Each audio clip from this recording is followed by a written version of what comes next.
साथियों, एक सच्ची वाकया मैं आप लोगों के सामने शेयर करने जा रहा हूँ। दोपहर दोपहर का समय था, थोड़ा मैं रिलैक्स था, तब तक एक फ़ोन आता है, महाराष्ट्र के नागपुर से। सज्जन ने फ़ोन किया कि सर आप डॉक्टर एसबी तिवारी बोल रहे हैं? मैंने कहा जी बताइए, कहाँ से बोल रहे हैं? उन्होंने बताया कि सर मैं नागपुर से बोल रहा हूँ महाराष्ट्र में। हमने कहा जी सर बताइए, कैसे याद किया आपने? कहे सर आपके बारे में बहुत सुना है, आप किडनी का इलाज करते हैं और आपके चैनल पे मैंने विजिट भी किया है, 2-4 मरीजों से बात भी किया है और सभी ने बहुत ही पॉजिटिव रिस्पांस दिया है। बावजूद इसके मुझे सर विश्वास नहीं हो रहा। मैं पिछले 1 साल से डायलिसिस करा रहा हूँ, पहले हफ्ते में 1 बार कराता था। पिछले 3-4 महीने से अब हफ्ते में 2 बार हो रही है और अब तो डॉक्टरों ने हफ्ते में 3 बार करने के लिए कहा है। जब से 3 बार करने के लिए कहा है, तब से मैं थोड़ा-सा परेशान हूँ। अब मुझे कोई विकल्प चाहिए। मैं अब डायलिसिस नहीं कराना चाहता हूँ, मैं सर ऊब चुका हूँ और मुझे कोई डोनर भी नहीं मिल रहा है। मेरे पास उतनी पैसा भी नहीं है कि मैं एक ट्रांसप्लांट कराऊँ और मेरे जानने वाले एक किडनी का ट्रांसप्लांट कराए थे, लेकिन उनका 1 डेढ़ साल के अंदर-अंदर ही उनकी किडनी फिर से खराब हो गई। अब तो मुझे सर समझ में नहीं आ रहा मैं क्या करूँ? सर आपके बारे में बहुत सुना है, देखा भी है, मरीजों से बात भी किया है, बावजूद इसके मुझे विश्वास नहीं हो रहा है सर। सर आप मुझे गुमराह मत करिएगा। अगर सचमुच में इलाज है, तब तो मेरा इलाज करिएगा, वरना सर हमें साफ-साफ बता दीजिएगा। साथियों इस तरह के सवाल सुबह से रात तक शायद 10, 20, 50 हम लोगों को सुनने को मिलता है। सबका हम लोगों को जवाब देना पड़ता है। मैंने सोचा कि आज आप लोगों को इस मैसेज के माध्यम से इस शंका का समाधान मैं कर दूं। साथियों बहुत कष्ट होता है, बहुत ही पीड़ा होती है जब पेशेंट को इस तरह से परेशान किया जाता है। साथियों देखिए, किसी भी समस्या का समाधान अगर सही तरीके से उस पर लगा जाए तो जरूर होगा। हर चिकित्सा पद्धति की अपनी अपनी एक पहुंच होती है, एक लिमिटेशन होता है। हमारी जो लिमिटेशन है, हम उसी के तहत बात करें तो हम ज्यादा सज्जन कहे जाएंगे और हमारी क्षमता कुछ और है, हम और कुछ और बात करें तो इसे मूर्खता ही कहा जाएगा या यूं कह लीजिए कि कूपमंडूकता ही कहा जाएगा। देखिए, कभी कभी चिकित्सा जगत में एक दूसरे के सहयोग की आवश्यकता पड़ती है। हर चिकित्सा पद्धति की अपनी अपनी एक पहुंच होती है, अपनी अपनी पावर होती है। अगर उस पावर के तहत वो काम करे तो वो बहुत अच्छी बात है। साथियों हमें मानते हैं कि और चिकित्सा पद्धतियों में इस तरह की व्यवस्था है कि मैनेजमेंट बेस्ड उनका ट्रीटमेंट है, लेकिन जब उनके मुखार बिंदु से इस तरह की बातें कही जाती है कि इसका कहीं इलाज है ही नहीं, पेशेंट आके पहले सवाल यही करता है, जैसे भाई साहब ने क्वेश्चन किया मुझसे कि सर हम लीलावती अस्पताल में भी दिखाए थे मुंबई के, वहां के बड़े डॉक्टरों ने मुझे कहा कि ये कहीं ठीक नहीं होगा, तुम परेशान मत होना। अब तब से सर मैं और ज्यादा हतोत्साहित हो गया हूं। साथियों हम इस तरह के सज्जनों से और खास तौर से हम पेशेंट से ही बात करेंगे। हम दूसरे के ऊपर कोई कमेंट करना नहीं चाहते हैं, इसलिए कि हम हमारे अंदर जो क्षमता है, हमें जो ईश्वर ने क्षमता दी है, हमने जो ज्ञान अर्जित किया है, हमने जो अध्ययन किया है और हमारी चिकित्सा पद्धति के अंदर जो गहराई है, हम सिर्फ और सिर्फ उसी की बात करें तो ज्यादा बेहतर है।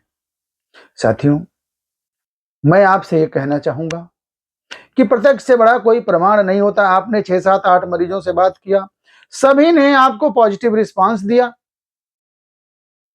फिर हमें नहीं लग रहा है कि आपको किसी भी तरह की शंका की जरूरत है।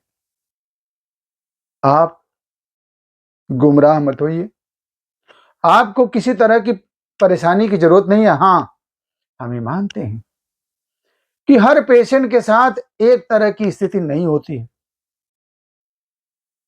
लेकिन होम्योपैथी चिकित्सा पद्धति की जो गहराई है ना साथियों, मैं बहुत ही इमोशनल बात आप लोगों के साथ करना चाहूंगा। बहुत अंदर से इतनी खुशी होती है जब पेशेंट ठीक होकर के और कहता है कि सर अब मुझे कोई दिक्कत नहीं, मैं बिल्कुल ठीक हो गया। साथियों, 1 2 4 10 नहीं, आज हजारों ऐसे प्रमाण हैं जिसके दम पर हम इस तरह के मोटिवेशन हम आप लोगों के सामने रखना चाहते हैं। बहुत अद्भुत चिकित्सा पद्धति है साथियों, होम्योपैथी चिकित्सा पद्धति। पिछले 30 सालों के चिकित्सा अनुभव के आधार पे मैं आपको जिम्मेदारी से कह सकता हूं कि हो सकता है कि सारे किडनी के पेशेंट को न ठीक कर दिया जाए। मैं ये नहीं कह रहा हूं कि सभी लोग ठीक ही हो जाएंगे।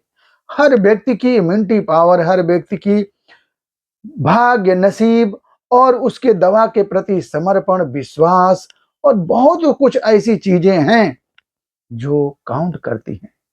बहुत ऐसे पेशेंट होते हैं जो दवाई तो करते हैं लेकिन उनका दिमाग दुरुस्त नहीं रहता, वो कहीं और उनका दिमाग लगता।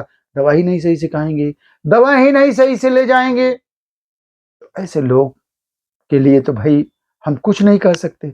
लेकिन बहुत ऐसे पेशेंट हैं साथियों जो पूरी तरह से समर्पित हैं। उन्हें 2 4 बार 10 बार रिस्पांस नहीं मिला, फ्लक्चुएशन हुआ, शुरू में थोड़ा रिपोर्ट कम बेसी आया, लेकिन उन्होंने विश्वास किया। मैं उन्हें समझाता भी हूं कि भाई थोड़ा सा मामला बहुत टिपिकल है, यहाँ ग्रॉस पैथोलॉजिकल चेंजेज है,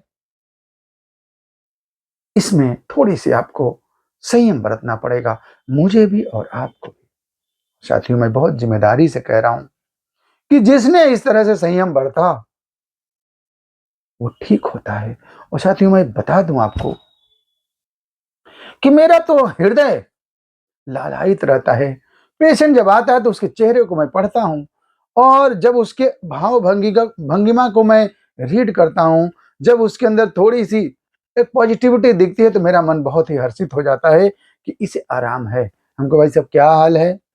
अरे सर बहुत आराम है, मेरी क्रिएटिनिन भी कम हो गई, यूरिया भी कम हो गई सर, यूरिन भी बढ़ गया, मुझे भूख भी लग रही, नींद नहीं आती थी, नींद भी लग रही है सर। और सबसे बड़ी चीज क्या है कि आपके जीने पर मैं चढ़ता था तो थक जाता था, लेकिन अब मुझे थकान भी नहीं हो रही। और सबसे बड़ी चीज सर क्या हो रही है कि मैं थोड़ा बैठ जाता हूँ तब भी मेरे पैरों में स्वेलिंग वगैरह नहीं आ रही है, यानी अब धीरे धीरे मुझे आराम मिल रहा है।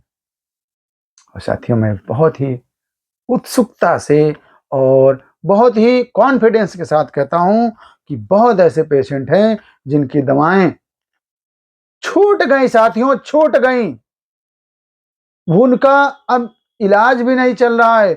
और क्रिएटिनिन कहो कि किसी की 8 9 थी, आज 1 से नीचे आ रही है। ऐसे हजारों प्रमाण आप मेरे चैनल पर देख सकते हैं साथियों, मैं डिस्क्रिप्शन में उसका लिंक भी दूंगा। जो भी चीजें होती हैं हवा में कोई बात नहीं होती साथियों। डॉक्टर एस बी तिवारी जो भी बात करता है वो अपने कॉन्फिडेंस के साथ बात करता है, और मैं पूरी जिम्मेदारी से कह रहा हूं कि होम्योपैथी चिकित्सा पद्धति को समझना पड़ेगा। बिना जाने, बिना समझे और बिना किसी तर्क के अगर कोई बात करता है ना, तो मैं उसको खुली रूप से कहता हूं कि एक बार होम्योपैथी को आप गहराई से समझने की कोशिश करिए। ऐसे हवा में बात करने से कोई बात नहीं होती। हनुमान साहब के त्याग को समझिए, उनके समर्पण को समझिए और उनकी भावना को समझिए। आज किसी भी तरह से राजनीति या दुर्भावना बस अगर कोई किसी को कुछ कह दे तो हम उसके मुंह को रोक नहीं सकते, लेकिन वास्तविकता की जहां बात आएगी, जहां वास्तव में अगर किसी सटीक चीज की बात आएगी तो होम्योपैथी सर्वोपरि होगी। चिकित्सा के मामले में, किसी चीज को क्योर करने के मामले में, हाँ हम मानते हैं कि मेरा मैनेजमेंट थोड़ा कमजोर हो सकता है, लेकिन ट्रीटमेंट अगर कहीं है तो ओनली एंड ओनली होम्योपैथी में है। इसे एक न एक दिन दुनिया को समझना ही पड़ेगा। साथियों, हो सकता है मैं आपको कुछ अच्छी चीज बताया हो, कुछ अच्छा कॉन्फिडेंस लाया हो, और ये कॉन्फिडेंस आप लोगों ने ही मुझे दिया है, इसलिए कि आपका विश्वास, आपका कल्याणम के प्रति भरोसा, और आज देश दुनिया में आपके जैसे हजारों लोगों के चेहरे पर मुस्कुराहट, यही मेरी ऊर्जा है, और मैं इसी ऊर्जा को आगे भी ले चलने की कोशिश करूंगा। साथियों, आपका विश्वास चाहिए। कभी कभी अगर मैं किसी कारण से थोड़ा बहुत आपके साथ शुरुआत में रिस्पांस कम दे पाया तो आप भरोसा करिए, फोन करिए, आके मिलिए। मैं पूरी तरह से समर्पित हूं आपके। मैं आपको कभी भी दुखी नहीं देखना चाहता हूं, इसलिए कि हमारी चिकित्सा पद्धति में आपको ठीक करने की क्षमता है। हो सकता है कहीं मेरे तरफ से कोई कमी रह जाती हो किसी कारणवश, या आपके तरफ से कमी रह जाती हो, तो दोनों लोग मिलकर के उस कमी को दूर करेंगे, न कि उससे मुंह मोड़ेंगे। साथियों, आपका ऐसे ही विश्वास बना रहेगा। मैं आपको बेहतर से बेहतर चिकित्सा दे करके आपके चेहरे पर मुस्कान लाने की कोशिश करूंगा। बहुत बहुत धन्यवाद। जय हिंद, जय भारत।